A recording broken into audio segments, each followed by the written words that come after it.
Welcome to Indiana Sports Beat Radio, brought to you by the Hard Truth Distilling Company in Brown County, Indiana. So for the thousands in attendance and the millions watching around the world, it's time! 3 on the way. Oh! It went in! It went in! And Indiana wins the ball game! Know your role and shut your mouth, you jabroni! Float game for the win! Ayler's gone. Goodbye, touchdown, Indy! Woo! IU! America! They got a football team now! It's pretty simple. I win. Google me. You know that I'm the cream of the crop. Now, from the Hard Truth Studios, here's Jim Coyle. Hey, it's Friday, and welcome aboard to another edition of Indiana Sports Beat Radio. So glad to have you, no matter where or how you're listening, whether it's on one of our great radio station affiliates like 97.7 ESPN, The Ref, always the right call down in Evansville, or the voice of the region, 1230 AM, 104.7 FM WJOB, and in Fort Wayne on Fort Wayne Sports Station 1380, The Fan. Keep it locked where you've got it all day. No reason to go anywhere else. Looking forward to another fun Friday. The shot father, Todd Leary, will join us. Zach Osterman, as well as Alec Lasley from the Hoosier.com. Plenty to talk about is Indiana's complete staff for basketball has been released. Indiana football bumping towards a top 25 class as they continue to bring in a solid recruiting class for this 26 season. The NCAA poised to expand the tournament to 76 teams, although nobody is asking for it. And plenty of other things we'll get to. Hope you're having a great start to your weekend. You got through the week, baby. Friday is here. It's still warm out there. I'll tell you, yesterday was hot. It was definitely hot and humid as well. Not going to change today, as expected to get back up into the 90s today. Then a little drop off tomorrow, but 50% chance of rain. So that'll curb things for actually a couple days, it looks like. A little cool down over the weekend. So, of course, that comes with precipitation. But what are you going to do? You'll take whatever you can, all right? How's everything else going on in life? Former Indiana center Oumar Ballo is joining the Miami Heat Summer League roster. A little surprising there, but Oumar Ballo is joining the Miami Heat Summer League roster per Anthony Chang of the Miami Herald. Now, I forgot about the NBA Summer League, to be honest with you. Pretty fun usually fun to watch because there's a lot of guys in there that are trying to make teams. Oumar Ballo, one of those. I did not see him as being one that could do that because of a limited skill set. But hey, GMs look for whatever they look for, man. Justin asking, as the bicep nip from Hank affecting my golf game? No, but it sure did grow. Man, looks like a tattoo on there now. But Caleb says the wide receiver from Fort Wayne delayed his decision to announce his commitment. Yeah, we'll talk about that as well. Hunter Dickinson, he got a two-way with New Orleans. Trey Galloway. K-Bro asking about Trey Galloway. Did he not get drafted in the first round, K-Bro? That's a shocker. Just kidding. I hope K-Bro is having a good week as well. I didn't hear my name, your name, or Trey Galloway's name, K-Bro. But the Pacers picked up they picked up a couple last night, didn't they? They picked up that additional draft pick from the Saints. From now I'm forgetting. Was it the Pelicans? Who did they get that? Oh, no, it's San Antonio, I think, is who they picked up that draft pick from. But Indiana basketball is cleaning house. It became official yesterday with the release of the complete staff for Darren DeVries, as all of the staffers have been now announced. And Jordan Hulls and Calbert Chaney, not among those, but that's no surprise. I did not expect that to be the case at this point. We kind of already have known that. 3 Gators drafted in 2 rounds, most Florida players picked since 2007. Well, yeah, they had a national championship team. Pretty good. Kind of crazy that Duke had 3 taken, 3 in the top 10, and could not win the national championship. It shows you how hard that it is to get that done. But Florida, they're also going to be a team that's back this year, man. One to look out for. Are they the best in the SEC this year, K-Bro? How will Indiana's Florida pickup do? See if he can help the cause for the Hoosiers. See if he can bring a little of that national championship magic. Well, let's hope so. But Mike Bargan, special assistant to the head coach. Native, all these guys are guys that he's worked with, either at Drake or Pryor or West Virginia or Drake. He's worked with these guys. They've been with him or around him in one form or fashion. Ryan Horn is the head strength and conditioning coach. He's a native of Inwood, West Virginia, spent last season with the Mountaineers under Darren DeVries. Andrew Vereen is the new athletic trainer, veteran of Sioux City, Iowa. Spent 5 years as an assistant athletic trainer with the Drake University sports medicine team. So there's that connection. Justin Bailey is the director of player personnel, a native of Fort Smith, Arkansas.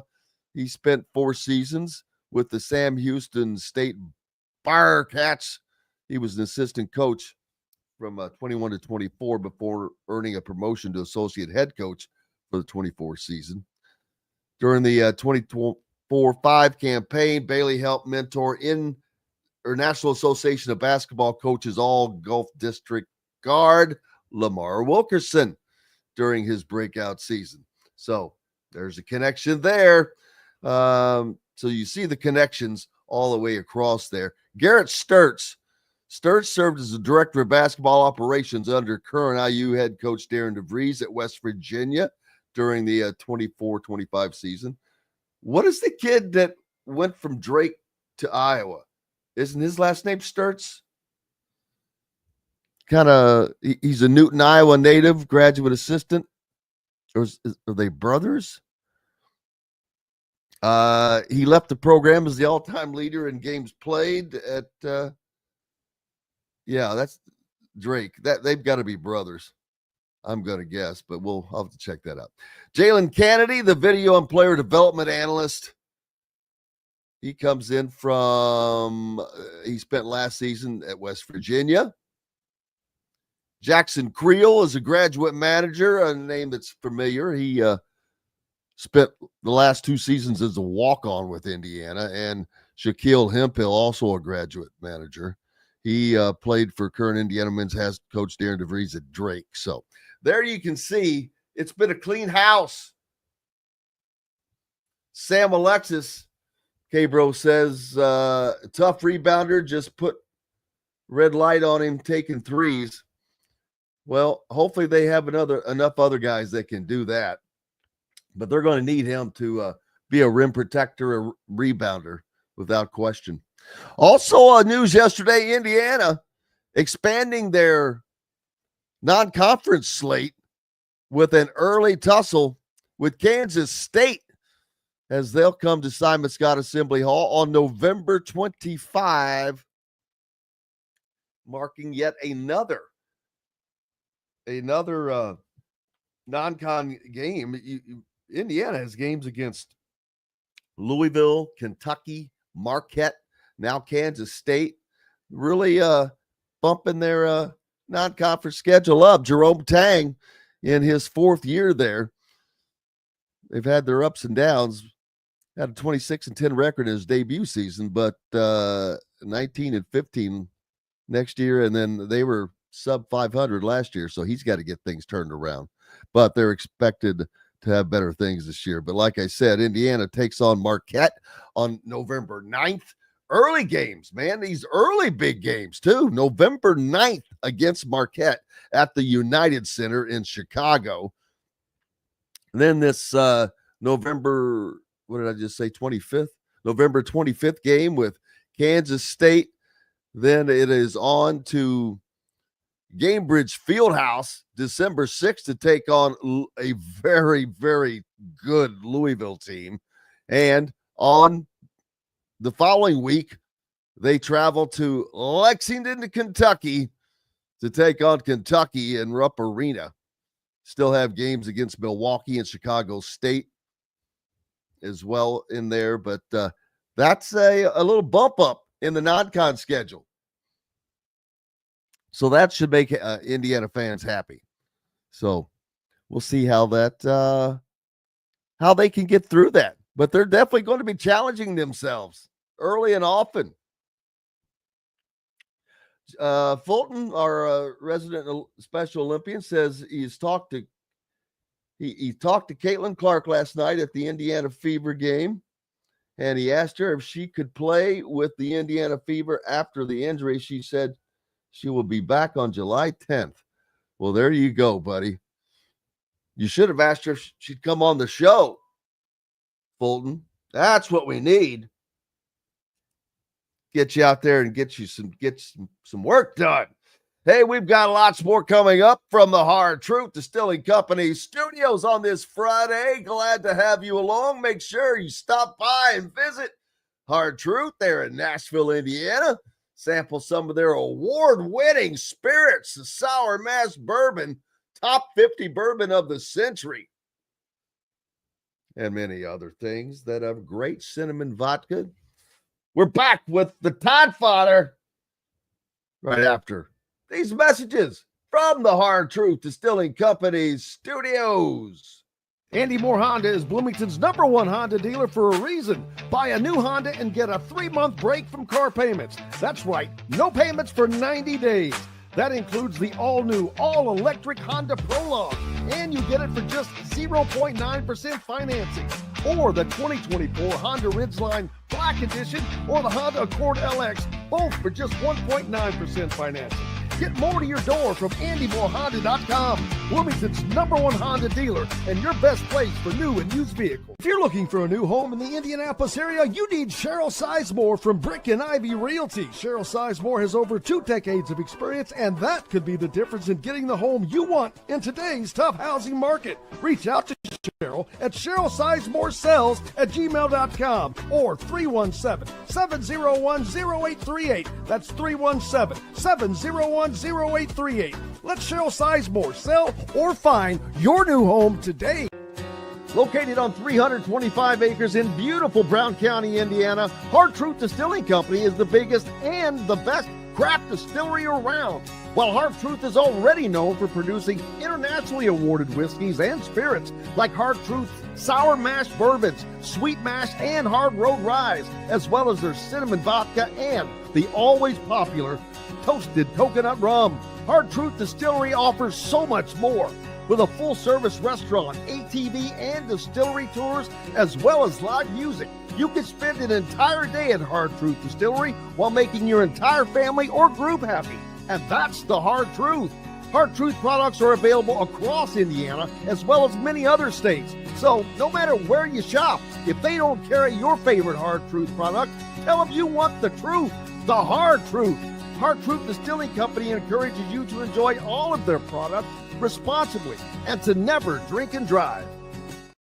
Welcome back to the Hard Truth Distilling Company studios on this Friday, and that means a visit from our good friend, the Todd Father, Todd Leary. How are you doing, sir? Mobile unit version today, so doing good.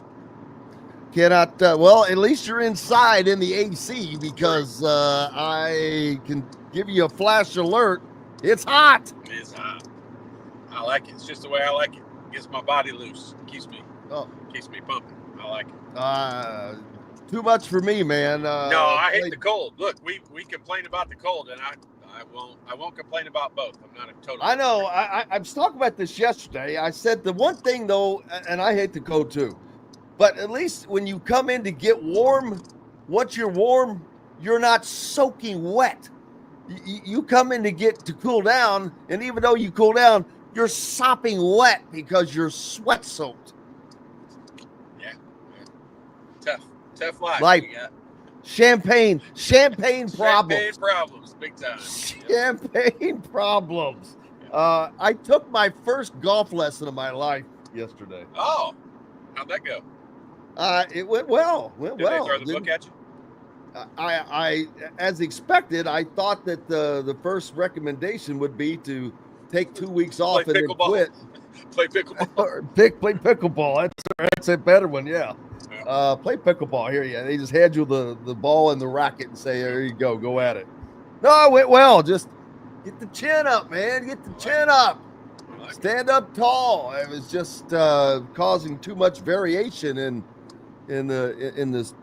during the swing. It's funny, with my jump shot, I relate a lot of golf stuff with shooting the basketball, especially like free throws and that.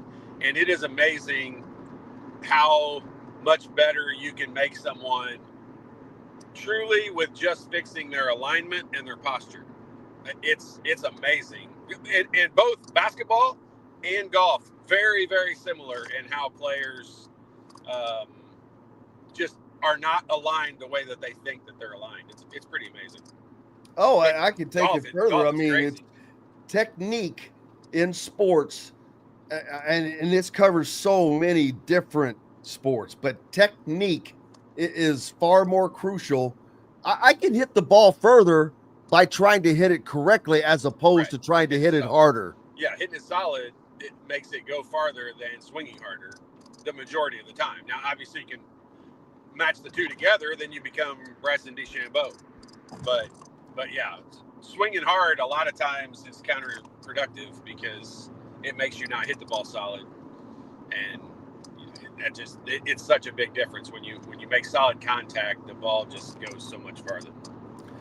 And I probably can align this to things like free throw shooting. I mean, jump shooting in general, but free throw shooting especially. It's like a free throw shooting is like an 8-foot putt. You've got to hit them right. I mean, they're not that far away, but you've got to hit them right. And a lot of it is feel. Like in putting, it's not just lining it up correctly. Like speed is a big factor. You can hit a putt. You got to match up the speed and the line that you're picking, and it's kind of a feel touch thing, and you just got to be consistent with it. So that's what I talk about in shooting the basketball. I think about this, you can get very technical, but I mean, some players shoot faster than others, and I don't mean how fast they dribble and all that. I mean how fast the ball actually releases their hand, and so it's just, there's so many factors that go into it. And when you can be consistent, even if your form, I use Scotty Scheffler a lot as an example with shooting the basketball, because what he does in golf is different than what the majority of players nowadays do. And that is he performs like an athlete. He lets his body feel and do the rhythm. He's not mechanical. I don't think anybody would describe his swing as mechanical at all. And jump shooting, and especially free throw shooting, is a lot the same way. A lot of it is just you've got to have good fundamentals, and you've got to do things the right way. And that's with my jump shot. That's the one thing I try to focus, get people to understand. I don't want your shot to look like mine or Pat Graham's or Steph Curry's or anybody. I want it to be your specific, unique shot to you. And so many factors go into that. But the one thing you have to always remind athletes on is to be an athlete. Don't be mechanical. Don't let your mechanics take over and just try to do things like a robot. Let the athleticism take over a little bit, and that's when guys get good. Yeah, and a lot of times it's hard to let go of some of those things that it's hard to let go of some old habits. Just like I haven't spent a lot of time at the driving range, which golf is a game. You're not going to get better if you don't work at some things. That's just, it's like free throw shooting. Yep. You can't just walk into the gym, walk into a game, get fouled and walk to the line and shoot and hit free throws successfully without having practiced them and having a rhythm, having your fundamentals down. And it's the same thing, but I wasn't going to, there was no point in me going to go practice stuff that I knew I wasn't doing correctly. Right. When you're practicing bad habits, and basketball shooters do the exact same thing. And yes, it will make you better. You'll improve. There's no doubt about it. The repetition will make you improve, but unless you fix the fundamentals and start doing some things correctly, you're never going to reach your full potential. And that's what I try to work with guys on. Yeah, I didn't want to be a better bad golfer. Yeah, exactly. Exactly. And now that while we're talking about it, like it's one of the things you've got to, basketball's the same way. You've got to have a go-to shot. You've got to have a go-to move. You got to have something that you've done so many times, you expect to make it every single time. And in golf, whether you hit a fade or whether you hit a draw or whatever it is, like you've got to have a go-to shot that you can rely on when it gets to a hole. You've got to stay in bounds, or you've got to hit a certain shot. Like when you've got that go-to shot, just like in basketball, it makes it so much easier. Well, it will be a lot of shots next year for Indiana basketball because that's what they're going to have, a load of shooters, as the roster's pretty much set now. As the last pickup, of course, was the Serbian kid, Rizkic, and actually was a guard. So this is, we know what they're going to have. They're into the summer. They're into their workouts now. So I'm going to assume there is a lot of running going on for this team. I doubt it. Like running, this is the time of year where they're probably running. I don't know, maybe this is what you meant, like playing full court, like doing a lot of that kind of stuff. This is not the preseason conditioning type stuff. Like we lifted a lot of weights. You do a lot of the heavy stuff and all that in the summertime. And then once school starts, August and September, that's when you'll do, the distance running and the sprints and all that stuff. So they're probably more into their, workouts and learning each other and how they play. They need time on the court. Like that's all teams do, but especially now with the NIL rules and the transfer rules, like these guys are all new and they need time on the court together. And that's why I think the trip in August is just going to be gigantic for them. Yeah, they are right now are going through all of the things together, and they've been together now for, I don't know, probably 3-4 weeks. They're going on 4 weeks. 4 weeks, yeah, because June 1st they started. June 1st they all came into town. So yeah, it's been right. How much difference do you see from June 1st to July 1st? A lot. You do, because when you first come in, I think I talked about this right around that June 1st time. Like it's an opportunity to make a new impression, and it's a first impression that I know the coaches have seen you on film and they've watched all of that. But I mean, it's the first chance you get for them to see what kind of worker you are, whether you're going to dive on loose balls, whether you're going to block out, and whether you're going to hustle and get back on defense. Like coaches watch all of that stuff really closely, and I don't care who they are. Every single coach in the world does it. You form an opinion of a player. And, that's one of the things I don't think gets talked about a whole lot when players are picking schools and recruiting and all of that. Factoring in personality, how your personality matches with a coach. And, I think when you get to like Coach Izzo's level and Bob Knight level and Gene Cady level, when you get to that, like you kind of can impose your characteristics on your team. But when you're just feeling a team out, you're trying to get to know guys and you're trying to get the most out of players, the newer version of college basketball in 2025 when these guys are making money now, like you gotta match up personalities and you gotta all get along. And that's why I say this, I think, every week on your show now.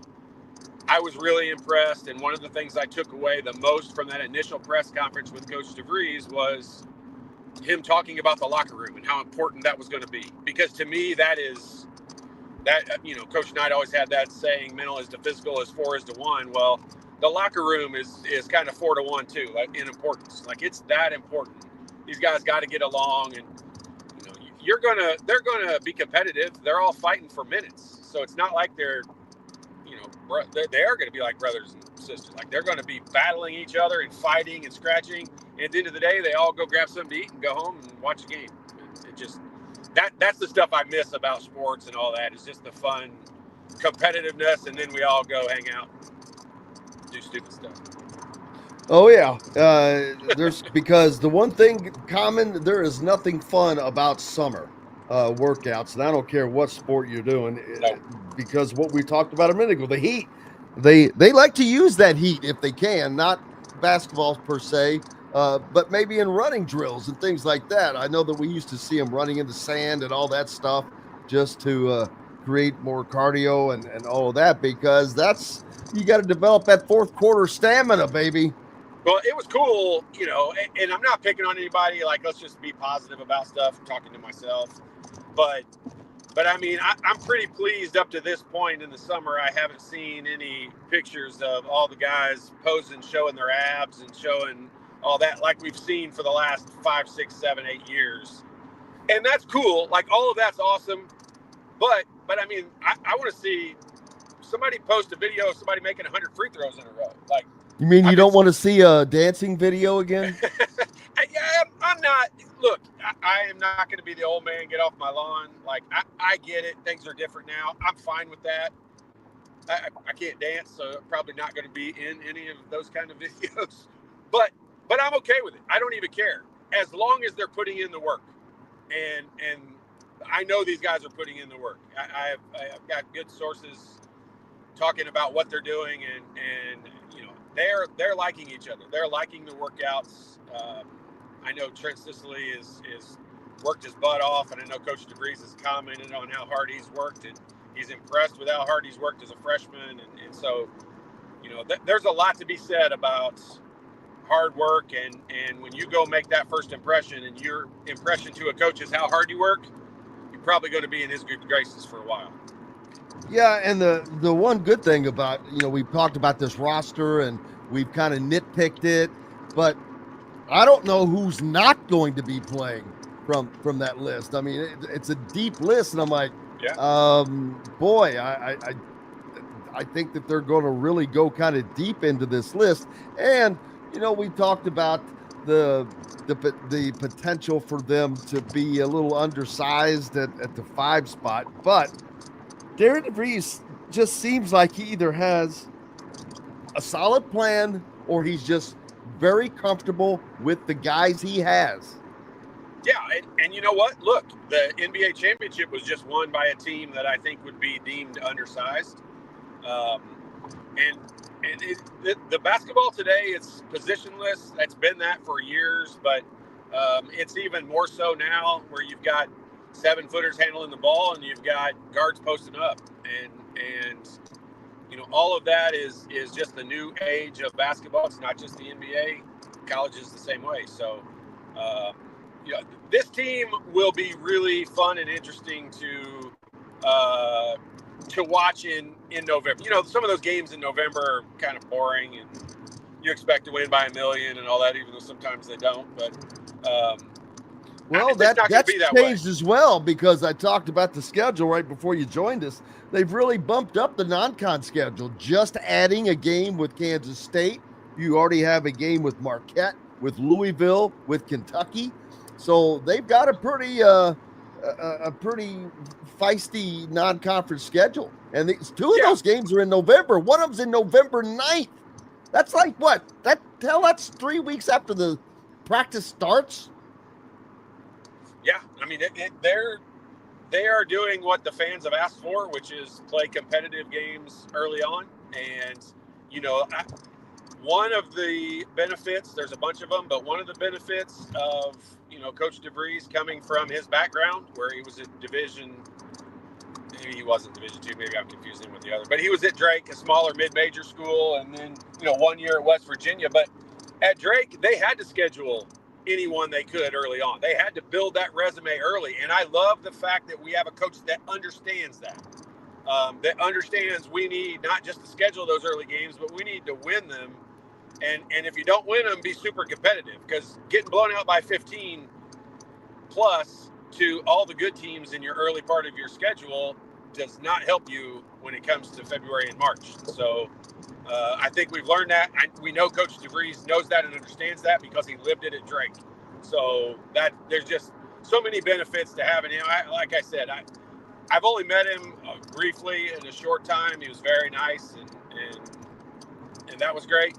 But I'm just excited at how hard he wants to work and what he wants to put out on the floor. And he's a basketball guy. We've been saying this for years, but we needed a basketball guy in there, and I think that's what they've got.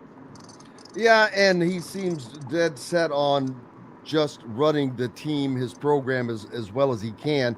I announced earlier that his complete staff has been announced, and it's a complete whitewash of prior members, personnel, and that's not a good or bad thing towards them individually. It's just that this is a cleaning house. Yeah, and I don't. That almost sounds negative, and I know that's not how you mean it, but it is just bringing in the people that you are comfortable with, and that is, they've got some good ties with Drew Adams. Being from Bloomington, his dad is, an instrumental part of the Indiana Elite program, which is the biggest program in the state, AAUI. So I mean, they have a lot of ties to the local area. And then they've got the guys they're comfortable with working with, and that's exactly what we want. Like, we're so tired of all the let's get IU guys or Bob Knight guys, or I don't care. Let's get guys in there that want to work and put something out on the floor we can be proud of. Yeah, because there are several guys picked in the NBA draft in the first night that took visits to Indiana. Liam McNeely, who was committed to Indiana. You had Derek Queen, his teammate, Ace Newell, and others. But Indiana is normally have guys that do get drafted, and that's kind of been a little a gap. And I mentioned that because to be an elite team, you have to have NBA level talent. Talked about that, teams that have won the national championship got to have NBA first round draft picks on that team. Yeah, but go back and look at, because I was thinking the same thing. Like, wouldn't you almost be embarrassed is not the right word, but feel like you underachieved if you're Duke or Maryland? I mean, I've talked about Duke. Duke had three guys in top 10. Top 10, yeah. And 3 players in the top 10 in the NBA draft. You got 2 players in the top 10 on Maryland. Versus Rutgers. On Rutgers. Yes. Yeah, and they don't even make the tournament. And so you're just like, they're having that NBA level talent is one thing. The fact that I think the whole starting 5, if I'm not mistaken, for Duke was drafted in the first 2 rounds. I think all 5 of them were taken in the first 2 rounds. And for you to not win a national championship, it just tells you how difficult it is. I'm not saying they failed, or you have to feel a little bit like they underachieved, but that doesn't solve everything, just having that level of talent. You've got to have the guys that play together. So look at Florida. Florida wins the national championship, and look where their guys are drafted. Like, they had guys drafted in the first 2 rounds, but nobody nobody in the top 10. Like, they melded, they gelled together and played team basketball, even though they're super uber talented. So, there's just a mixture that it has to be there. And you've got to have the talent. Yes, you've got to have the athleticism and all that. But at the end of the day, they got to play well together. Otherwise, you end up with a team like Rutgers. You know what team had the second most players taken, I think, in the first round? It's a trick question. Montverde. Yeah. I mean, like, their whole starting five went too, didn't they? I think so. From that Liam McNeely, Derek Queen class? Derek Queen, Asa Newell, forgetting a couple of the one guy that went to Baylor might not have been drafted yet. Oh, yeah. Who that was. The Shot Father, Todd Leary, with us on this beautiful Friday. We've got to take a break from the Hard Truth Distilling Company studios. Back with more on the other side. Know a team or group needing a fundraiser? Boost Fundraising raises more money faster and offers the most unique and user-friendly online fundraiser in the nation. Your team receives personalized fundraising pages for each team member. Free team-branded promo gifts shipped to each donor. Boost Fundraising does it all. Sports teams, marching bands, charity causes, and community groups. Go to boostfundraising.com and be sure to enter the promo code COYLE, that's C-O-Y-L-E, to receive a discounted fundraiser. Located on 325 acres in beautiful Brown County, Indiana, Hard Truth Distilling Company is the biggest and the best craft distillery around. While Hard Truth is already known for producing internationally awarded whiskeys and spirits like Hard Truth sour mash bourbons, sweet mash, and hard road ryes, as well as their cinnamon vodka and the always popular toasted coconut rum. Hard Truth Distillery offers so much more. With a full-service restaurant, ATV, and distillery tours, as well as live music, you can spend an entire day at Hard Truth Distillery while making your entire family or group happy. And that's the Hard Truth. Hard Truth products are available across Indiana, as well as many other states. So no matter where you shop, if they don't carry your favorite Hard Truth product, tell them you want the truth, the Hard Truth. Hard Truth Distilling Company encourages you to enjoy all of their products responsibly and to never drink and drive. Welcome back to the Hard Truth Distilling Company studios on this Friday. I hope you enjoyed the week and was able to stay out of the heat. It's going to cool off this weekend, man, but it's going to interrupt your golf game a little bit, it looks like. I hope not. I hope that rain stays away, or at least comes late in the afternoon. Well, if nothing else, it's hopefully bringing some lower temperatures, man. Quit your whining. Quit your whining. Yeah, I know, but you get out there early. And what do you play, like 7 a.m. or something? I do. Much nicer out there at that time. It's last awesome. Saturday, we played at 1 p.m. Ooh. Yeah, that's rough. Yeah, that was not exactly I think fun. I was in the middle of my afternoon nap. I figured. The Pacers, man, they obviously were not able to get it done. Lose Tyrese Halliburton in the first quarter of that game, and even though they were able to hang on for the half and had the lead at the half, just not able to sustain that. No surprise when you lose your top player. I mean, it was a given at that point, but that really sucks. I can't. It's hard to try to remember another time where, an event like the NCAA Final Four or this, where a major player goes down in such a critical game. Yeah, it's heartbreaking for him. It's sports. It just is the way it is. The hardest part of all of that is, in my brain, like I thought going into the game prior to it, like these are some things that need to happen. And one of those things was this needed to be one of those games where Halliburton got himself involved early, because he is so focused on getting everyone else involved. He's unselfish as can be. And I say that almost like it is a fault, because sometimes I think he does it too much. But I thought in this game, this needed to be one where he got involved early and stayed involved throughout the game. And he did. And making those three-pointers in the first quarter, as a player, like you get yourself going. You're 3 for 4 from the 3-point line to start the game out. Like, you're started off well. You're on a good track. And that's what I thought they needed to do to win the game. And they did it. And then the injury just took all the wind out of their sails. Like, it's so hard mentally to recover from that. And then you had TJ McConnell, who just was outstanding through all of the playoffs. One of my favorite players to watch play basketball. But you could tell he was trying to force things, trying to fill that role, the Halliburton role. And he just had so many turnovers, which is uncharacteristic for him. And so, yeah,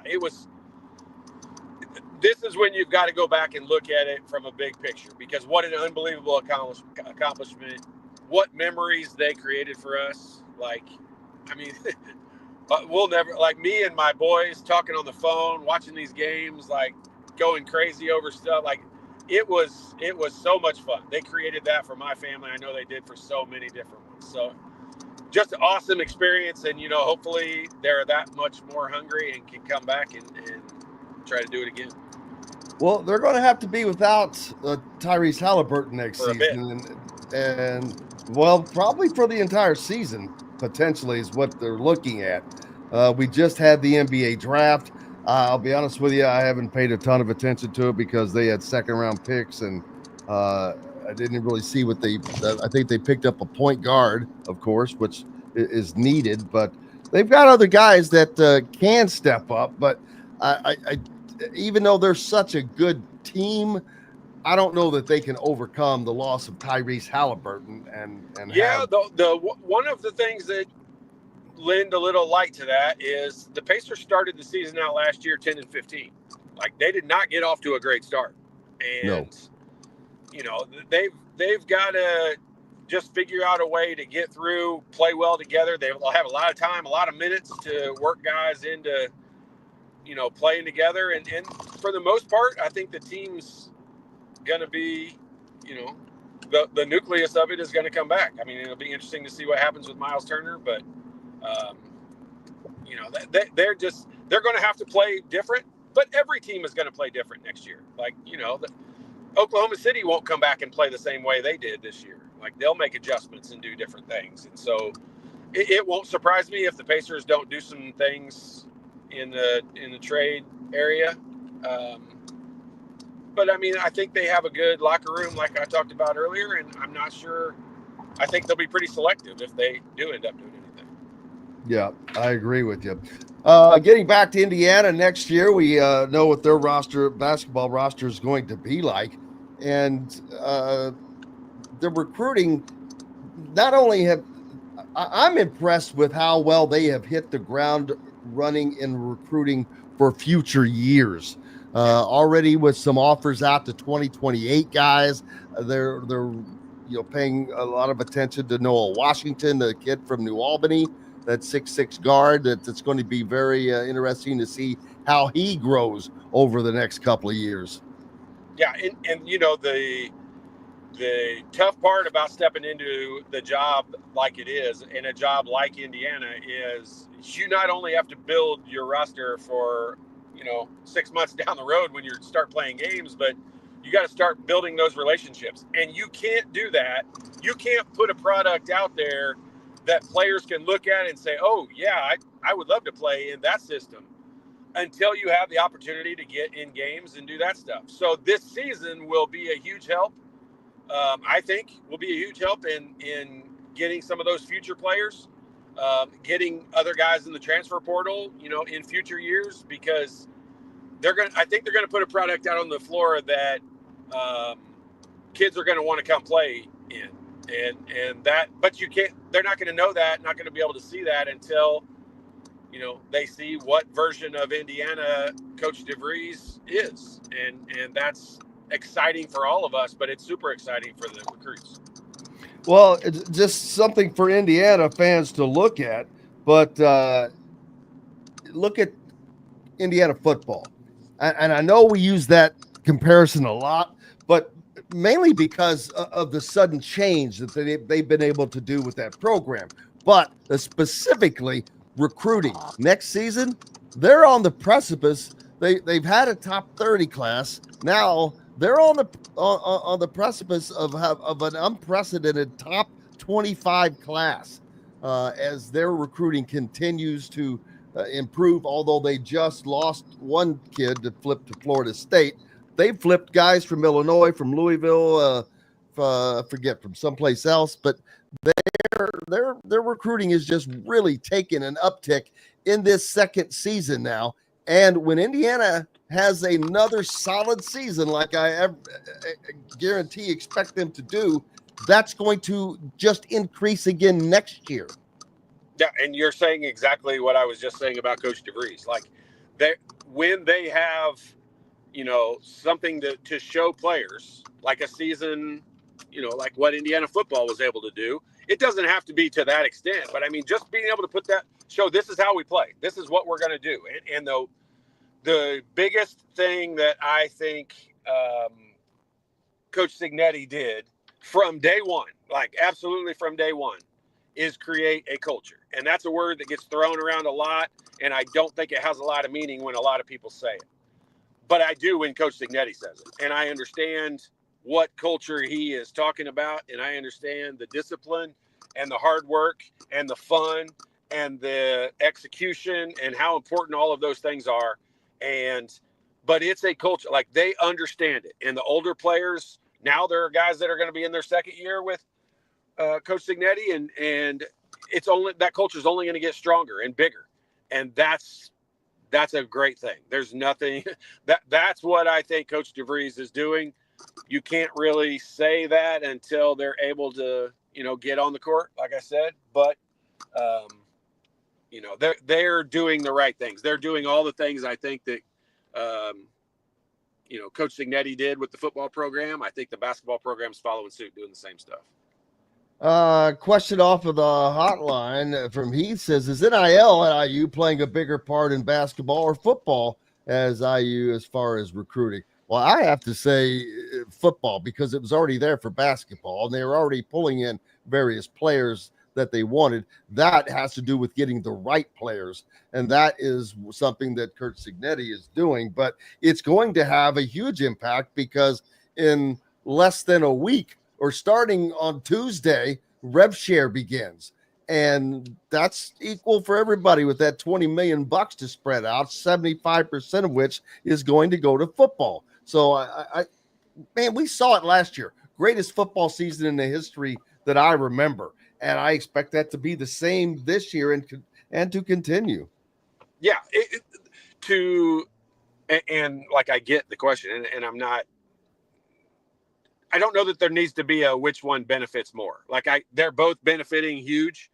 The football program gets a lot more money because they have a lot more players.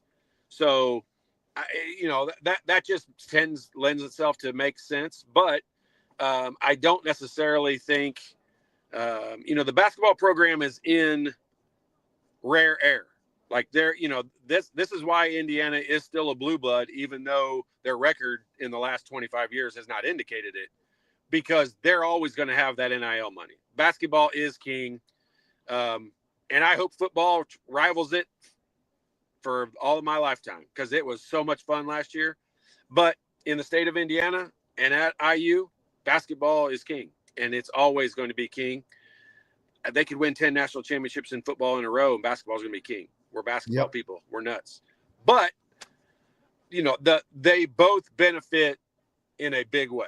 And the football program could not be doing what they're doing without the unbelievable donors that IU has, and that has trickled over into football. Look at the NBA and what I just talked about with the Pacers. How much fun and the memories that created this year, just for me and my family. I know so many families could tell the same story, but you could say the same thing about football for Indiana.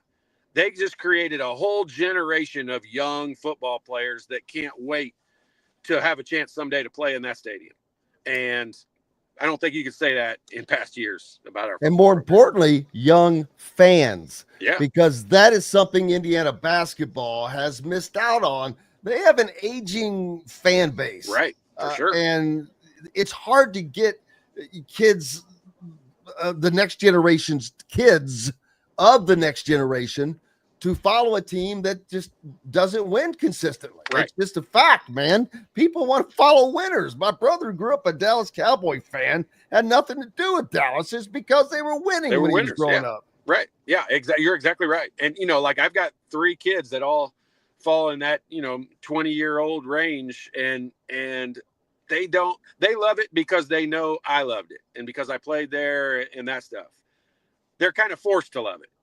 But they're also basketball people, and they recognize good basketball and not good basketball. And it's been tough to watch and tough to root for.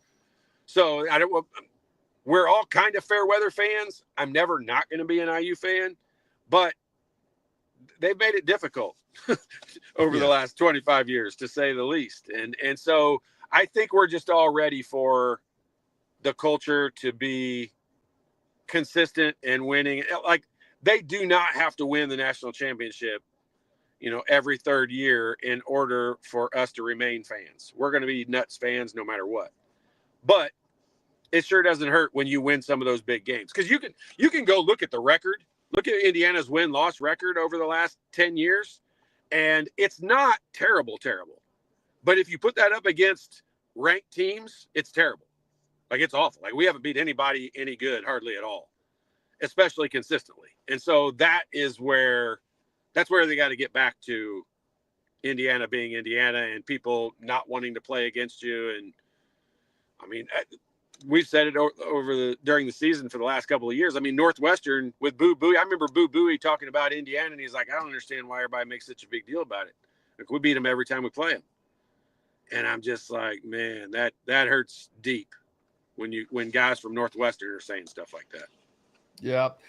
One thing about Darren DeVries is he's very different than Coach Cignetti, but football needed brashness. It needed almost craziness. IU basketball just needs someone solid like Darren DeVries, who has come in and said, hey, you're going to see a team that plays hard defense, that plays hard, that shoots the ball. Well, that sounds like a lot of things Indiana basketball fans like and are used to. Right. And it's kind of different than we're going to do this and that and the other thing. Just the basics, just the bread, just the meat and the potatoes. Yeah. And the hard work is one of the biggest things. And I know for 4 years, like, we've watched this pro style offense, or pro style system, I guess is a better way to say it. And I've never understood this, but when you don't have pro style players, I don't understand why you run a pro style whatever. And look at the draft. We all thought Omar Ballo last year, and he's a really, really solid player. Like, don't get me wrong, I'm not on here to bash anyone, but I think everyone thought Omar Ballo is one of the best gets in the whole transfer portal. Like, he's one of the best big guys in the league. Doesn't even sniff getting drafted. And it's just like, that's, to me, is where you're just like, I'm not sure. I want the pieces to fit rather than just have a bunch of 5 stars. I say this on your show about 10 times a year, but remember who's doing the ranking of those stars, because most of the time it's not people you would necessarily respect their basketball opinions. And most of the guys who get rated 5-star, it's a lot tougher to get rated a 5-star if you're under 6'4" than it is for those guys who are up there. And that shouldn't be that's not the case. A lot of it should be based on how you are as a teammate. And that should factor into your star status, but it doesn't. Absolutely. Todd Leary, the shot father from myjumpshot.com. You have kids, no kids. I've seen a kid. Send them to Todd to myjumpshot.com for improvement on their basketball fundamentals. Well, have a cool weekend, brother. I will, definitely. Appreciate you. See you next week. Todd Leary joining us. We've got more coming up from the Hard Truth Distilling Company studios. Back with it right after these messages. If you're looking for a new home in the Indianapolis area, you need Cheryl Sizemore from Brick and Ivy Realty. Cheryl Sizemore has over 2 decades of experience, and that could be the difference in getting the home you want in today's tough housing market. Reach out to Cheryl at CherylSizemore@gmail.com or 317-701-0838. That's 317-701-0838. Let Cheryl Sizemore sell or find your new home today.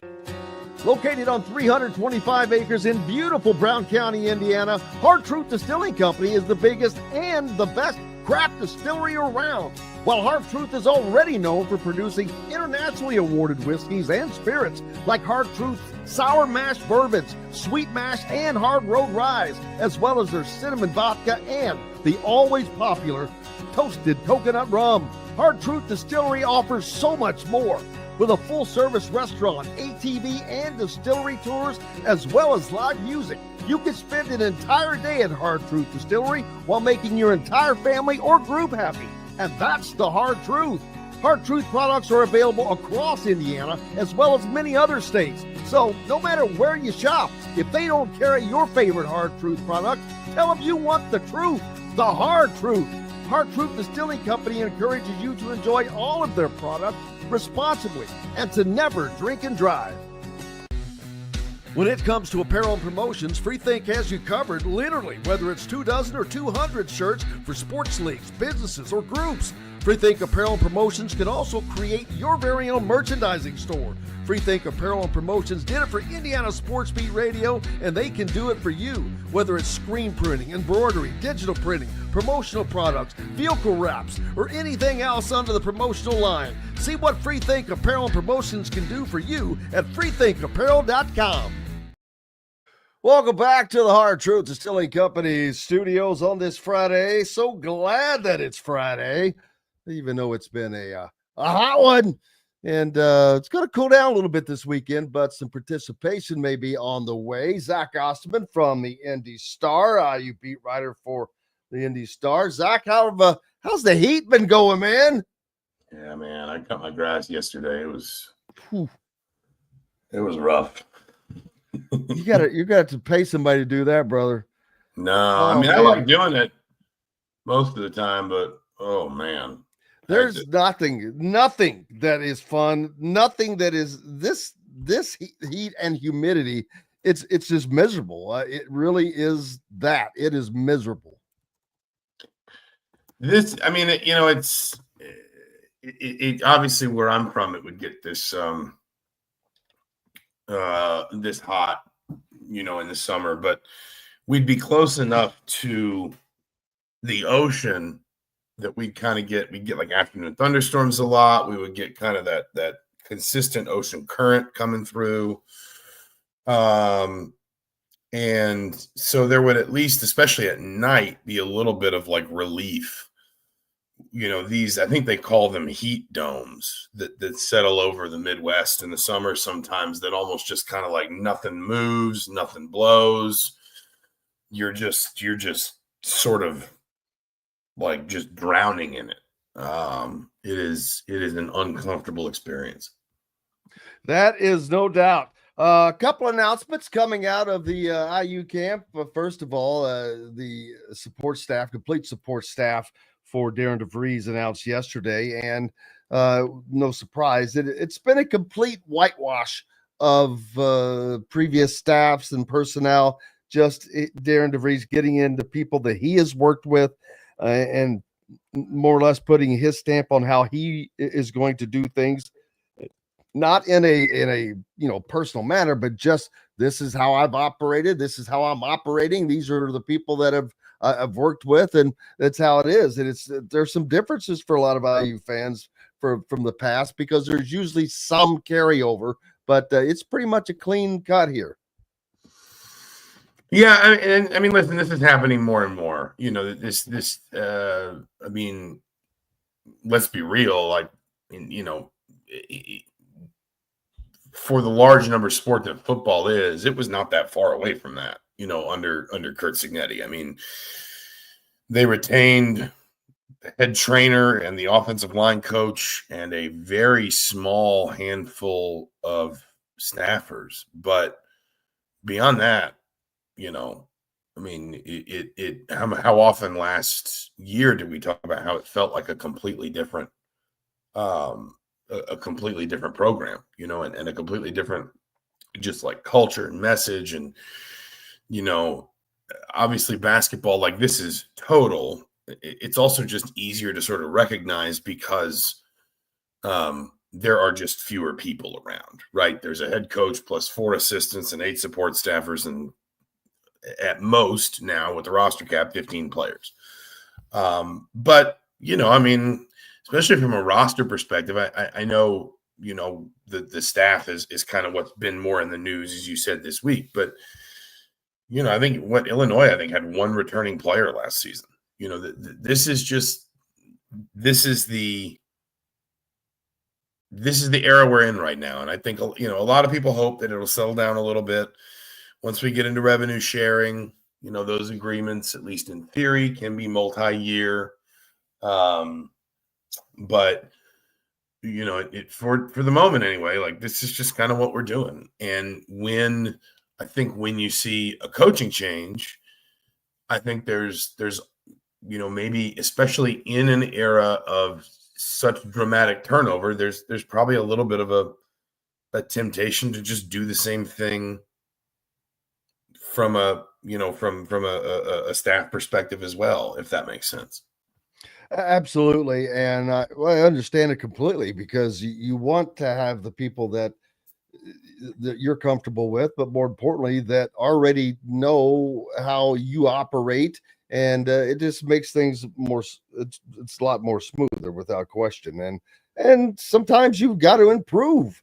Obviously, there's been a lot of improvement with Indiana football. I mean, the coordinators are top notch. You've got Brian Haynes, who's one of the top in the country.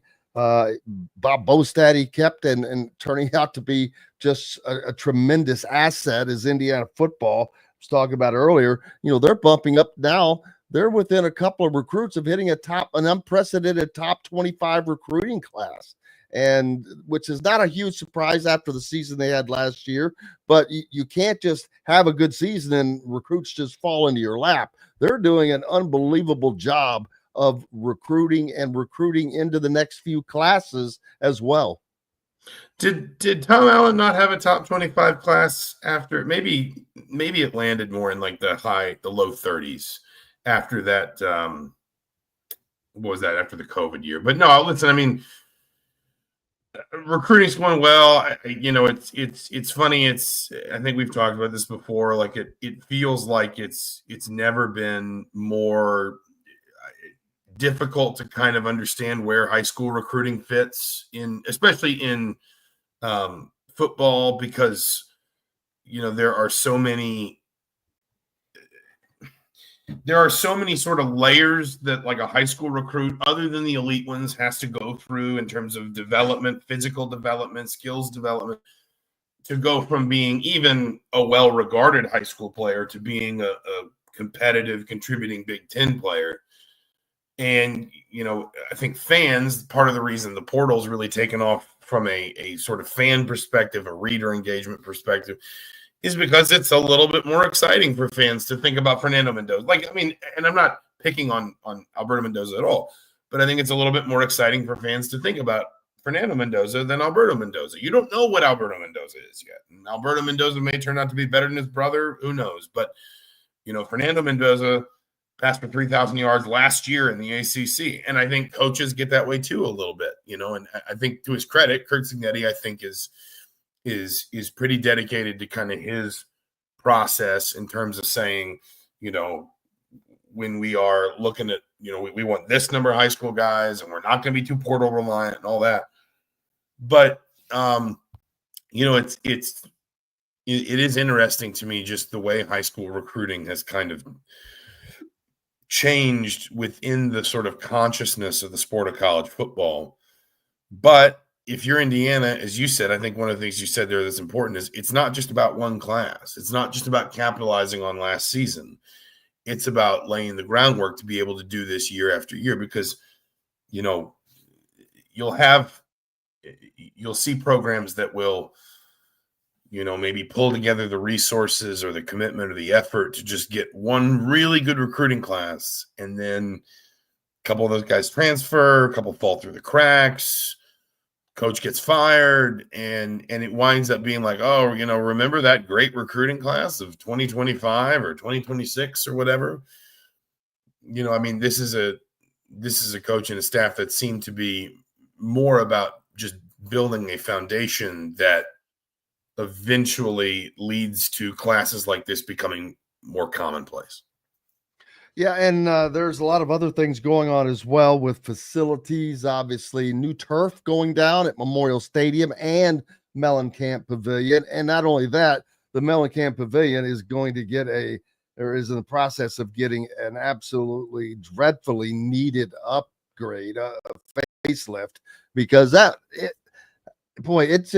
it inspired nothing when you walked into that place. And I'd always wondered to myself, why don't they, paint this place, put some lights up, something? And it seems like that is one of the things in that direction that is heading right now. Yeah. And that's, Kevin Wilson talked about this a lot, and not necessarily just Mellencamp, but that there's two kinds of investment that matter in football. One is the big dollar investment. One is we open the north end zone facility, or, we renovated the stadium.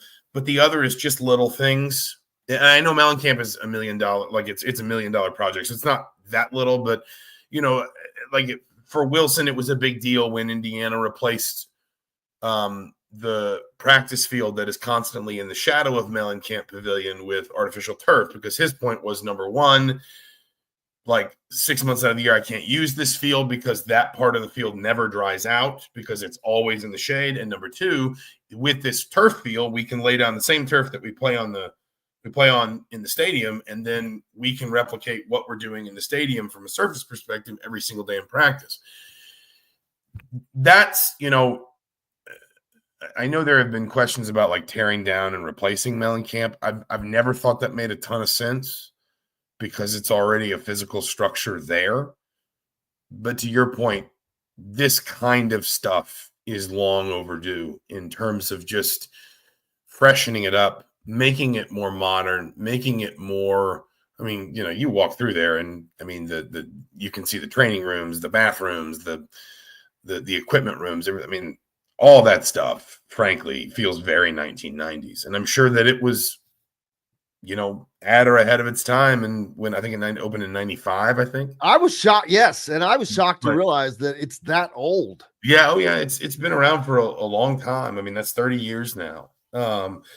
It needed probably a little bit more than just a facelift. And listen, Indiana's never, I would be shocked if Indiana ever has one of these gleaming 8-figure, sort of spaceship style football facilities that you see in the SEC. Maybe I'm wrong. There's not really a natural place to put it. I know football is increasing in importance at Indiana and just kind of across the board in college athletics.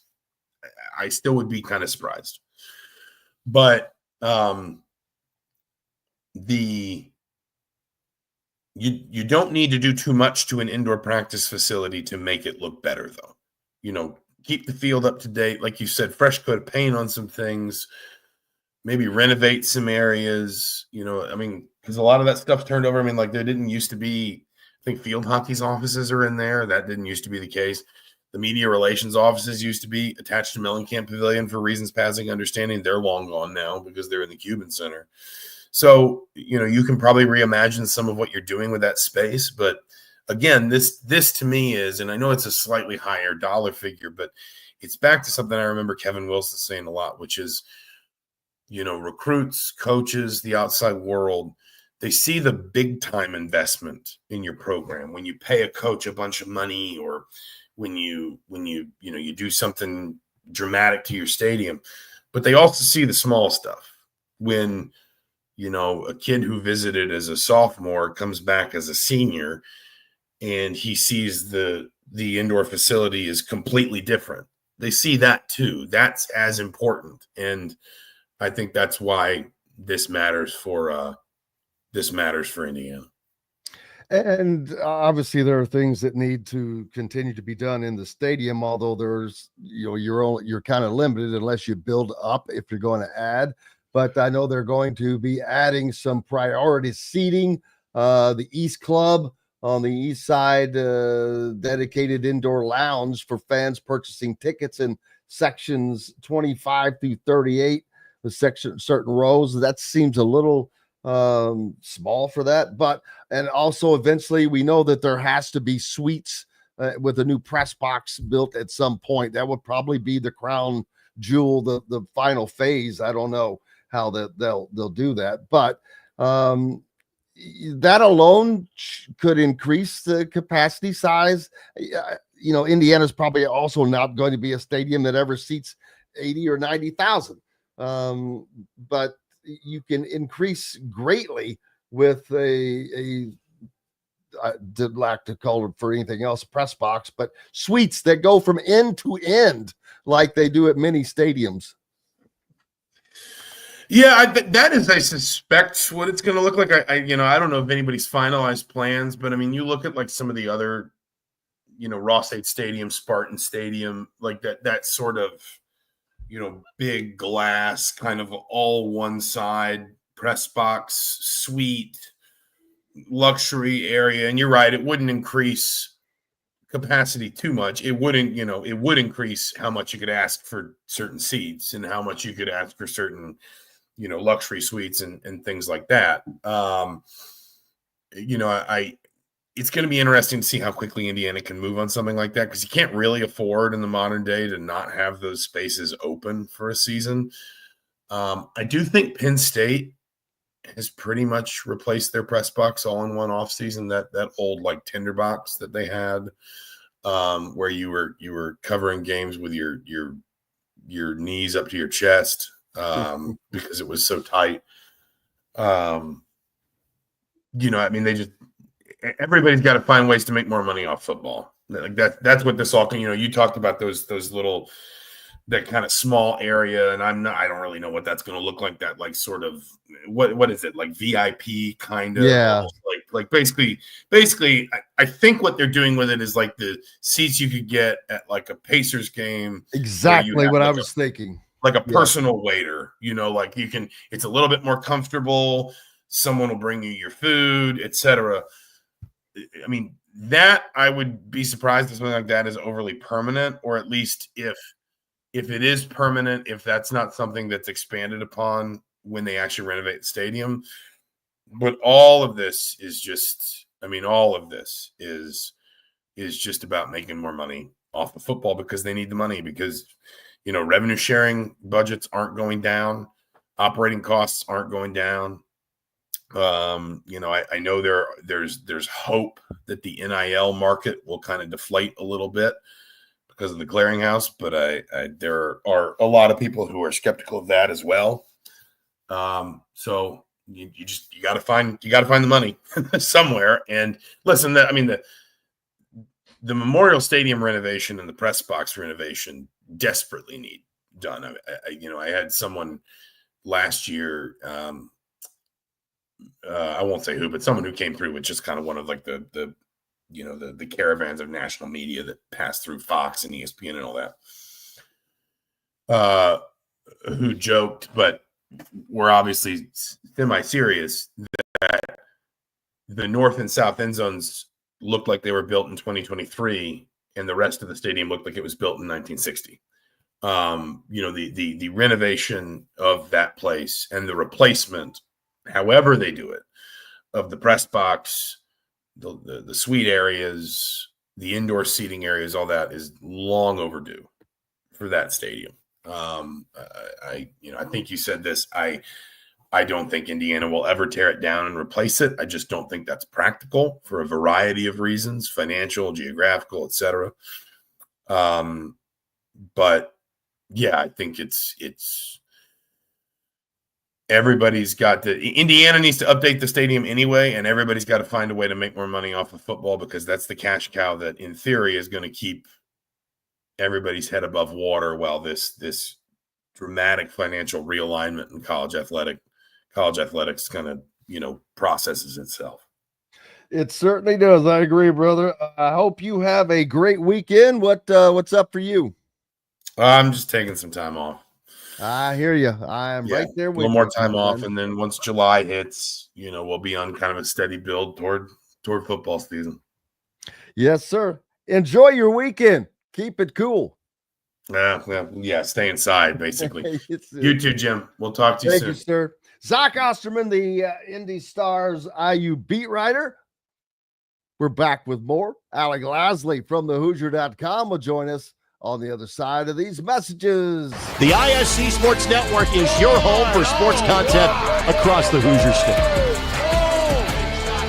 Find us live on TV and streaming, or archived on our website and our app. The ISC is your one-stop shop for the content you want to see, including high school sports, college sports, and other great events throughout the year.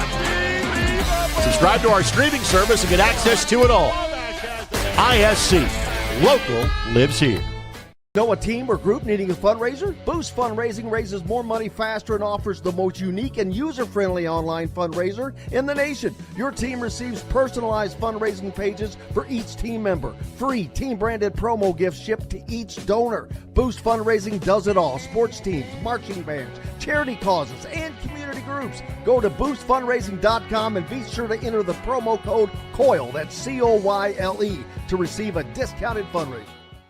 If you're looking for a new home in the Indianapolis area, you need Cheryl Sizemore from Brick and Ivy Realty. Cheryl Sizemore has over 2 decades of experience, and that could be the difference in getting the home you want in today's tough housing market. Reach out to Cheryl at CherylSizemoreSells@gmail.com or 317-701-0838. That's 317-701-0838. Let Cheryl Sizemore sell or find your new home today. When it comes to apparel and promotions, Freethink has you covered, literally, whether it's 24 or 200 shirts for sports leagues, businesses, or groups. Freethink Apparel and Promotions can also create your very own merchandising store. Freethink Apparel and Promotions did it for Indiana Sports Beat Radio, and they can do it for you. Whether it's screen printing, embroidery, digital printing, promotional products, vehicle wraps, or anything else under the promotional line. See what Freethink Apparel and Promotions can do for you at freethinkapparel.com. Welcome back to the Hard Truth Distilling Company studios on this Friday, baby. Let me say that again. It is Friday. Alec Lasley from thehoosier.com joins us. How are you doing, sir? Doing well. How are you doing? I'm trying to stay cool. It's that's a difficult Difficult chore to right do, now, man. Yeah. Very difficult. You go out, you can't even change your mind without breaking into a sweat. It's rough out there, I tell you. I get no respect. It's rough out there. NBA draft has come and gone. There are a lot of names that didn't get drafted. Probably would have surprised some people. And I guarantee you, if he had it to do over again, I don't know if he would have or not. But Hunter Dickinson, after his freshman year, he could have entered the draft, I guess, because of age. But no, he could have. So, boy. He probably wished he would have gone into the draft after that first freshman season, I'm going to guess. Does he? I don't know. He made more money in the last 2-3 years. He probably made $1 million a year. Yeah, and he's not. But rookie contracts are better than that, aren't they? Yeah, but I think he probably made more off of endorsements and having brand deals over the last couple of seasons, and I don't think he's strapped for cash. He never was going to make a living in the NBA. We'll see how it pans out. I think he landed with the Pelicans, I think, but yeah. So we'll see how it goes. But he's not an NBA player. I think he made the wise choice to take all the NIL possible, stay an extra year, and continue to reel in all the cash at the collegiate level. Ryan Nembhard, familiar name there. He ended up with signing a signing with Dallas, although all these guys were not drafted. But Tamar Bates, Missouri and Indiana, ended up with the Denver Nuggets. Zakai Ziegler, who recently had his appeal for another year turned down. He signs with the Detroit Pistons. I'm just trying to look.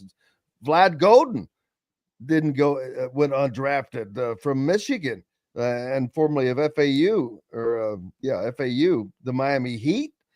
Mark Sears from Alabama, there's Hunter Dickinson, Peyton Sanford, just any other names? Caleb Love, Portland Trailblazers, Dylan Cardwell from Auburn, Chucky Hepburn, Louisville, Wisconsin. Did he play for anybody else? Toronto. So a lot of names that very familiar names that did not get drafted in this year's NBA draft. Yeah, no, absolutely. I think it was, a lot of these guys, right, in previous drafts, previous years would have gone, 2-3 years before this year. A lot of those guys that you named are, guys who came back, used their COVID year, stayed in college for 5 years. Another guy in there, RJ Davis, signed a 2-way deal with the Lakers. So, a lot of really, really terrific college players that obviously did not get drafted. for multiple different reasons, but settled pretty well with, I think, what they're going to end up doing. A lot of two-way contracts too, which is I think the best for a lot of these guys. But I'm sure there's obviously a lot of guys who probably just going to go overseas, play a little bit there too, and see what happens.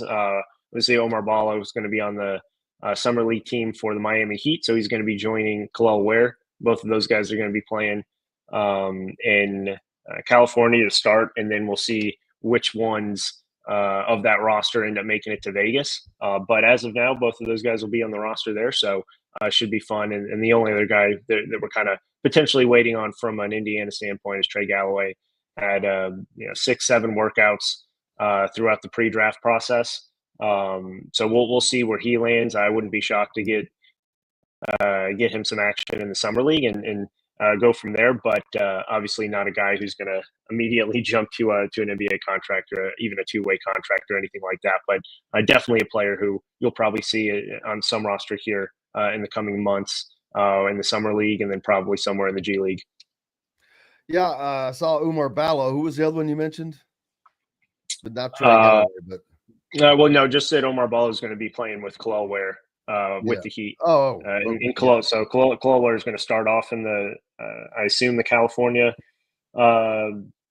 Classic there, and they play a couple games, and then they go to Vegas. We'll see if Coyle Ware also goes to Vegas and plays with them there. Obviously, after a very good rookie campaign. We'll see how long that truly lasts, since he's a critical part of that future for the Heat here moving forward. Yeah, I don't. I just don't. I've talked about it earlier. Umar Ballo, which he's huge and has a lot of upside with the size, but he's such a one-trick pony that I just. Is there a spot for him in the NBA? I mean, there's going to be a spot almost for everyone. Right. I mean, there's so many different skill sets. Well, maybe not you, Jim. Maybe not you. In the stands somewhere.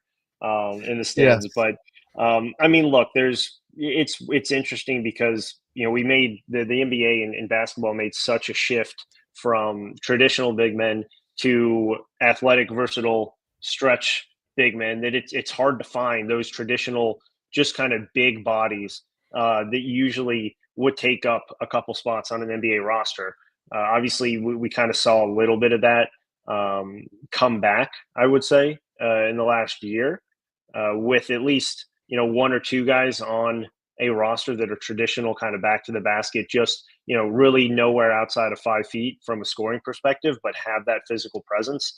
We'll see if that pans out for Omar Ballo, but yeah, I mean, obviously he's not a guy who's going to stretch the floor. He's not a guy who's going to be super athletic in a lot of different ways. So he's very limited, but a lot of teams may just look at him as a very specific skill set and take a chance on him and see what happens. But obviously we saw what a crazy athletic type of not of true versatile forward that Trayce Jackson-Davis is, but obviously has as limited as his offensive skill set is, fall out of the rotation, not only from a starting perspective, but just the rotation in general for the Warriors this year. For Quentin Post, a guy who they signed on a 2-way deal last offseason, emerged as a kind of stretch center there. Obviously Trayce Jackson-Davis, slowly made his way, I guess you could say, back into the starting lineup and rotation there, but played very inconsistent minutes. So, if you don't have that versatile stretch ability as a forward, it's going to be difficult to find yourself in consistent minutes, but there's still a role for those types of players. You just have to find the right roster. Yeah, and you talked about Coyle Ware earlier, and he's a player he's going to be around the NBA for a while. No, absolutely. And we talk about one of those skill sets that is very difficult to find with a 7-footer. Didn't shoot the ball great. How badly is Indiana missing that right now? Yeah, well, yeah. We'll obviously a skill set that I think a lot of teams would like to have. The run that he went on the second half of that year is obviously lone year at Indiana was terrific, and what he was able to develop there, and how he developed last year with the Heat. Playing alongside Bam Adebayo is something that they're going to look to really make the priority of their future here. Obviously with Tyler Hero, that kind of core three, obviously after Jimmy Butler left. But we actually have a story up right now. Alonzo Mourning talked to the local Heat media during their draft day 2 days ago, so on Wednesday, and talked really a lot about the development that Khalil Ware had over the last year and the work that he's putting in the summer already, and just the skill set that he has that is unteachable at that position. So it'll be super exciting to watch him now in year two. Alonzo Mourning had a lot of really, really good things to say about him from a work ethic standpoint, which, seemed to kind of be, if we remember back to his recruitment at Indiana, the one knock, right? The motor, the lack of motor that he had that seemed to kind of be pushed to the wayside towards the end of his collegiate career there. But should be fun to see him develop this summer, depending on, how long he truly does play in the summer league. But obviously a very vital part of the future for the Heat, considering they did not want to trade him for Kevin Durant and include him in any of these trade talks. I think that shows just how much they truly do see him as the backbone of, the next 5-10 years there in Miami. Yeah, and can you imagine just if Indiana had a player like that? That's the difference between our curiosity about this team and then thinking, okay, this could be a top 15 team. No, absolutely. I mean, it's again, all of that skill set, all the expectations are so vastly different. But what he was able to do, it's just interesting, right? You go from Indiana's perspective, right? You go from one of the best forwards in Indiana history, right, with Trace Jackson Davis. You saw him develop so much over the last year and a half there at Indiana from a playmaking perspective. You get Khalil Ware, a guy who had all the potential in the world coming into college, fall off draft boards, redevelop that, and move into what's now going to be again a skill set that every team is looking for from a center at the NBA level now. And then you obviously get Omar Ballo, who had none of that, but developed into a decent playmaker at times. He had a couple 5, 6, 7 assist games. Obviously just didn't have the players around him. I think if he did, that would have been a different story and different scenario, right, for Indiana's success. But obviously, as we all know, did not pan out. But it's interesting to see the last 3 generations here of the Indiana big men, all with very, very different skill sets, yet all kind of finding their way and maneuvering into some sort of an NBA, potential NBA, at least for Omar Ballo, lineup here in roster. Indiana recruiting basketball side, they are not resting on their laurels. They have began making offers into the 2026 class, the 2027 class, and now story up about an offer out to Boogie Cook of Christian Academy of down in Louisville, which again, you don't get a lot of recruits from the state of Kentucky, but the fact that Boogie Cook plays on the Indiana elite program, also a big connection there. And that could be the thing, with the exception of he's going to get obviously recruited heavily by Louisville and Kentucky out of his hometown there. But the staff is going into some uncharted waters. Yeah, no, I mean, he was at the, I think it was the second weekend of the IU team camp. So the entire staff saw him there, saw him play, and have seen him obviously with Indiana Elite. He plays with Noah Washington, who a lot of in-state fans know about, playing at New Albany.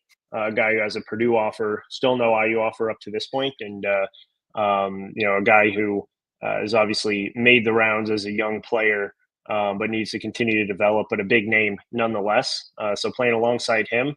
But yeah, Boogie is a terrific young player, a guy who can do a little bit of everything on the floor.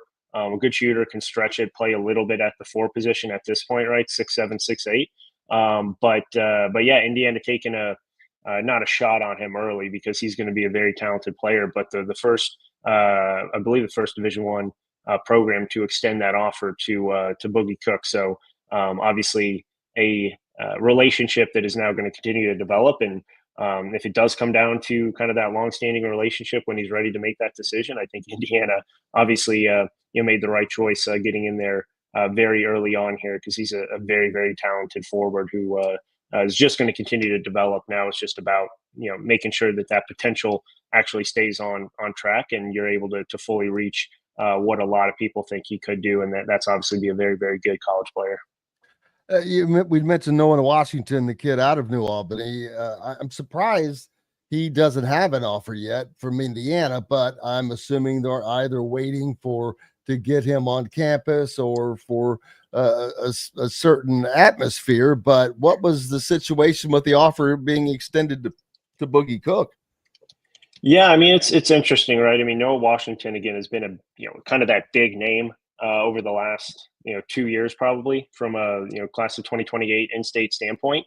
But we've now seen him a few times this summer and this spring, and most recently at Charlie Hughes. And I came away way more impressed with Caleb Kuhlman of Penn from an in-state perspective in the 2028 class than I did Noah Washington. It just I think whenever you reach a certain amount of quote unquote stardom, right, at such a young age, and not to say that he did this from a national perspective, but from a local perspective, especially in a very big basketball town in New Albany, right, it's easy to kind of settle into that. And I think he needs to continue to develop a lot more of his overall game. I think, he has really good size and versatility, but I think sometimes the motor may be in question just in terms of how aggressive he continues to play, and just the inconsistencies that he has from an overall standpoint, because he's not a guy who's going to easily beat someone off of the dribble. He's not super quick from that aspect. So he needs to continue to round out the rest of his game. But that 2028 class is going to be very good locally in the state here. And obviously when you add in Boogie Cook, obviously not a Indiana player, but obviously very close, and then playing for Indiana Elite. There's a lot of really, really talented 28s already that, Noah Washington is going to have to continue to progress the way that, I think a lot of people think he will. But, just shows you that Indiana is obviously not just going after the quote unquote big names here or anything. They're really looking at, production over, what that other P word is obviously potential, and making sure that, you're consistently showing up each and every day. And I think the inconsistencies is just the one thing that, is kind of holding Noah Washington's very, very early recruitment back. Because again, he's only a 2028 prospect here. So a lot of time before he's ready to make a decision. But that's probably the one thing that I would say is the key hindrance on his, early stages of his recruitment. Recently, this week, as a matter of fact, Prince Alexander Moody had a visit to Bloomington. Any word on how that went? Of course, all the visits go great. We all know that. But anything other than the mundane?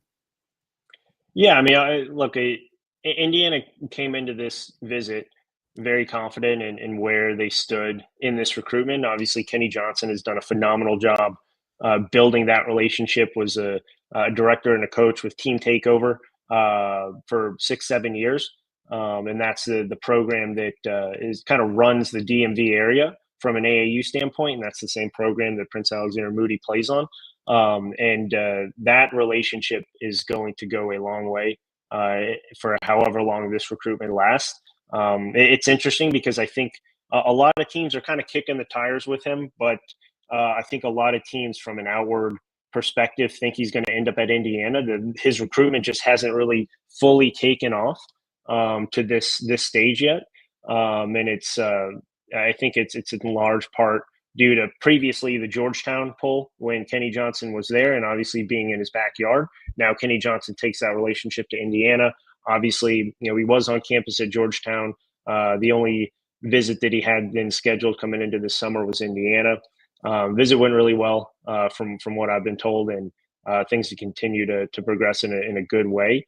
It'll be interesting to see what other visits may come out of this. As of now, I think he may have one scheduled later this fall here or late summer, but it doesn't seem like there are a ton of schools kind of hurrying to get into this recruitment, because I do think Indiana will if they continue to do what they have been up to this point, he may be one of those first couple guys that they do land in the 2026 class. And that would be a great jump start to the recruiting for the future. Andy asking, was Sammy Jackson to VCU a surprise? So, I mean, going into the visits, everyone thought it would be Indiana, Texas. Coming out of the Indiana visit, everyone thought it would still be Indiana, Texas. Wrapping up his Texas visit, everyone thought it would be Texas.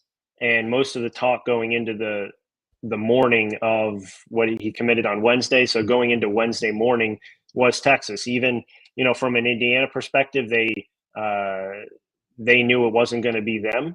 And they thought that Texas would be the choice.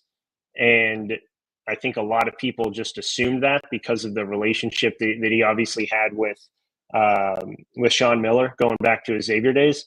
But then kind of midday, things started to turn, and I never knew if it would end up being VCU, but that Phil Martelli relationship ended up obviously showing that it was a little bit more than just Sean Miller's relationship that would pan out. But I don't know if I would say it was a surprise, but going into the visits, I think a lot of people expected it to be one of the two of Indiana and Texas. So from that sense, I think that part was a little bit of a surprise.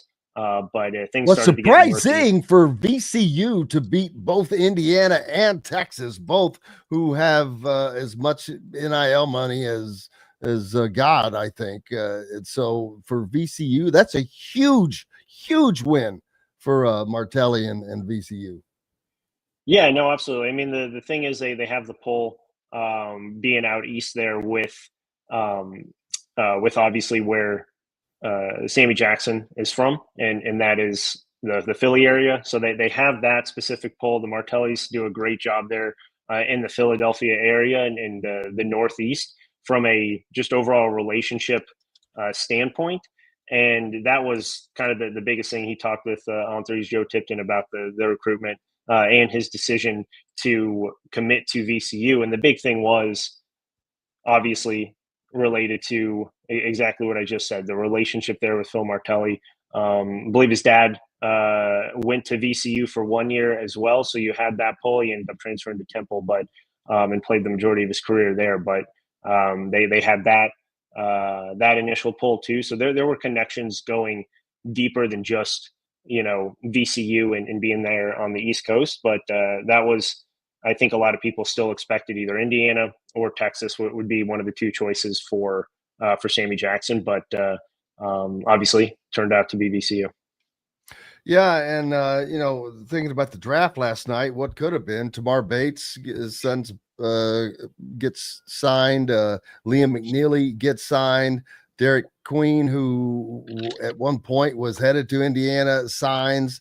I'm sure I might be missing somebody as well, but that's what Indiana Asa could have Asa had. Newell, Asa Newell. Dylan Harper. I mean, even though Dylan Harper was never going to go to Indiana, just all the guys that in that specific class, right? Indiana was involved from the start with a lot of those players who ended up going in the first round.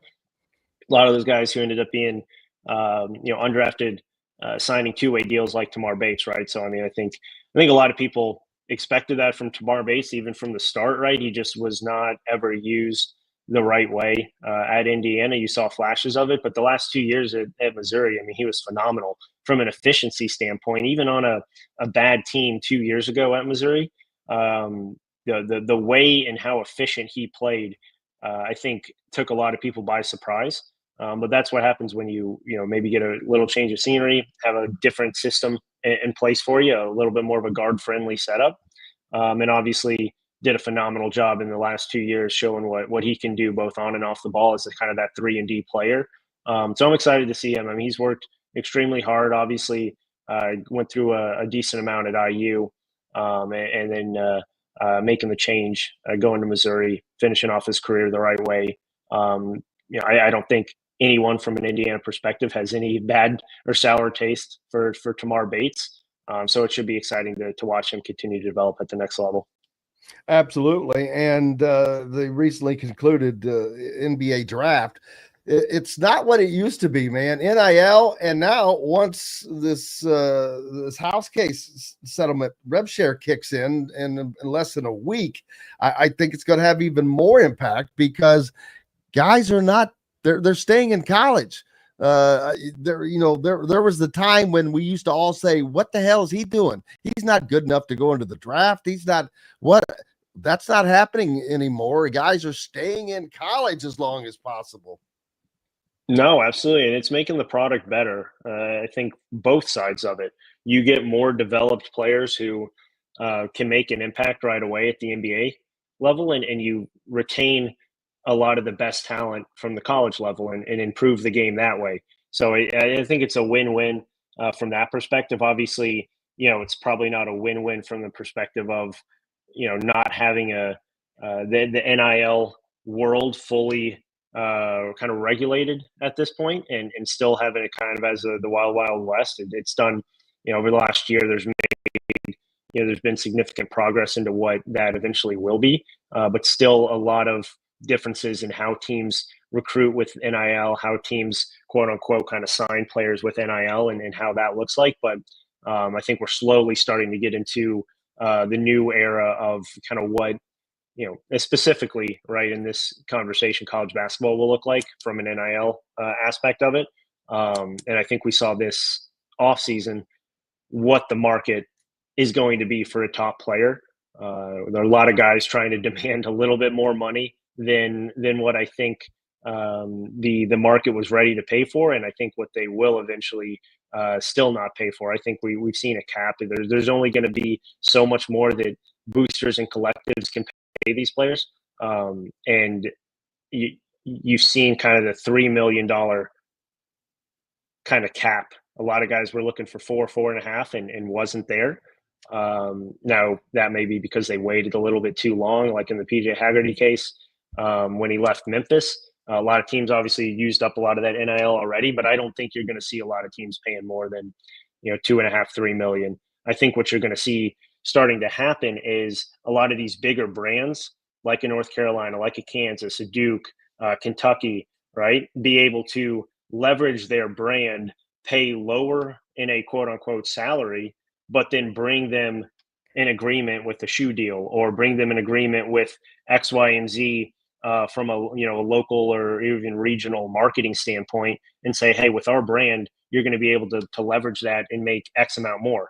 And that's where I think you're going to start to see those bigger schools take over in some of these recruitments a little bit more frequently, because a Virginia Tech or a South Carolina or anything like that, they are not going to be able to compete, one, from the NIL perspective, but just two, from the branding aspect of it and the ability to pull in. One example is Xavier Lee, I believe he was at Yale or Harvard, I can't remember, but transferred to Florida this offseason, ended up taking a little bit less from an NIL perspective, but right off the bat got a massive shoe deal that would in turn pay him double what his NIL quote unquote salary would be, right? So I think you're going to start to see that a lot more, and guys leverage those schools to build a lot more of what they could make and offset a little bit of maybe what they could make from a mid-market thing. Princeton, yeah, I knew it was Ivy League, but couldn't remember which one.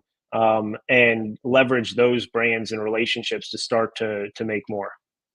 Andy also mentioned that's something that IU should be able to do. IU is in kind of a unique position, being an Adidas school. Nike, obviously, the much larger of the two, but Indiana is a bigger fish in that smaller pond. The Adidas pond is a little smaller than the Nike pond, but Indiana is one of the big fish in that pond. And now with the success in football coming, that could add to that and could help him on both sides of the aisle. No, absolutely. I mean, a lot of people talk about, right, the shoe deals that and the brand deals that these schools and universities have, and they maybe not being a huge deal. But there's a reason why St. John's, I think, made a massive, shocking move and switched from Nike to Adidas this week. And that's That's one thing that so many. Yeah, I mean, so many people want to move off of Adidas, it seems, and they're one program that obviously made the shift now. Granted, they have, not to disrespect the rest of their university and school, but they have one program there. It's not like they have multiple different revenue generating sports. They're just focused on basketball from that sense, and obviously doesn't really matter what kind of shoe deal you have or alignment. Being in the big market that you have, playing in Madison Square Garden, being in New York, is gonna pull way further and deeper than a specific shoe brand. But it'll be interesting, especially obviously with Indiana, as this comes up in the next 5-6 years. What happens and kind of where a lot of these universities decide to go from that aspect of it. Absolutely. What's up next at thehoosier.com, where you can still get a subscription for $1 for the first month, 50% off for the first year? Yeah, so I mean, taking a look at kind of moving into the back half of the summer here from a recruiting standpoint, both on the basketball and football side, right? Zach Browning does a terrific job on the football side for us. He has a lot of really, really good latest intel and chatter from kind of where things are at with the kind of core 7-8 prospects left on the Indiana football recruiting board, where Indiana stands with them. Steve Wiltfong just had some updates on a few key prospects as well this morning. So from that aspect of it, right, where Indiana is trying to settle with their 2026 class. And then obviously from an Indiana basketball perspective, taking a look at outside of Prince Alexander Moody, outside of Latrell Almond, and then what was obviously Sammy Jackson, kind of where they're going next from a recruiting aspect, and maybe who some of these new players could be as we get into the last couple live sessions here in the summer. Looking forward to it. Alec Lasley from thehoosier.com. Appreciate you, brother. Appreciate it. Have a good one. Stay cool. You as well. Have a great weekend. Stay cool. Hey, we've got a little bit coming up to wrap it up. We've got to hit this break. Back with more from the Hard Truth Distilling Company studios. Andy Moore Honda is Bloomington's #1 Honda dealer for a reason. Buy a new Honda and get a 3-month break from car payments. That's right, no payments for 90 days. That includes the all-new, all-electric Honda Prologue, and you get it for just 0.9% financing. Or the 2024 Honda Ridgeline Black Edition or the Honda Accord LX, both for just 1.9% financing. Get more to your door from AndyMooreHonda.com, Bloomington's #1 Honda dealer and your best place for new and used vehicles. If you're looking for a new home in the Indianapolis area, you need Cheryl Sizemore from Brick and Ivy Realty. Cheryl Sizemore has over 2 decades of experience, and that could be the difference in getting the home you want in today's tough housing market. Reach out to Cheryl at CherylSizemooreSells@gmail.com or 317-701-0838. That's 317-701-0838. Let Cheryl Sizemore sell or find your new home today. Welcome back. That's going to wrap it up for us today. Cannot thank everybody enough. Big thanks, of course, to the shot father, Todd Leary. Go to myjumpshot.com. For all of you that have kids, no kids, or a kid, need help with your basketball fundamentals, no better place than myjumpshot.com. Zach Osterman, Indy Stars beat writer, IU beat writer, and, of course, Alec Lasley from thehoosier.com. Make sure you go there. Had a subscription, $1 for the first month, 50% off for the first year. Your newest source for all the inside information. Been a great week and cannot thank each and every one of you enough. Stay cool. Enjoy the weekend. We're back on Monday to do it again. Until then, I'm Jim Coyle. I will see you on the radio. Thanks for listening to Indiana Sports Beat Radio. Be sure to subscribe to our YouTube page for more clips and team coverage of Indiana basketball, football, and more. You can also find full episodes and tons of other content on thehoosier.com. We'll see you next time for another edition of Indiana Sports Beat Radio.